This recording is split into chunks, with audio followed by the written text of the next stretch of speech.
உங்கள் தந்தி1 தொலைக்காட்சியில் தினமும் ஒரு சர்ப்ரைஸ் மாலை 6 முதல் 7 மணி வரை காணத் தவறாதீர்கள்.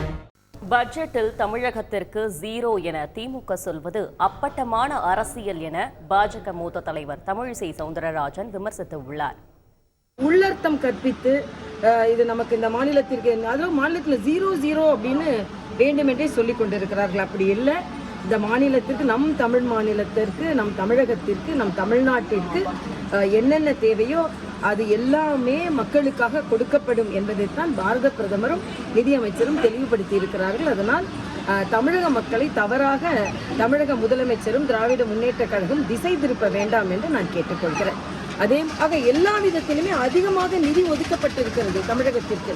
நேற்று மரியாதைக்குரிய ஜிதேந்திர சிங் சொல்லியிருக்கார், பல மாநிலங்களை விட தமிழகத்திற்கு அதிக நிதி ஒதுக்கப்பட்டிருக்கிறது என்று சொல்லியிருக்கிறார்கள். தமிழக மக்களுக்கு நிச்சயமாக நிதி ஒதுக்கப்பட்டிருக்கிறது.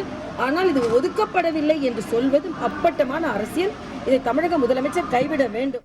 உங்கள் தந்தி1 தொலைக்காட்சியில் தினமும் ஒரு சர்ப்ரைஸ் மாலை 6 முதல் 7 மணி வரை காணத் தவறாதீர்கள்.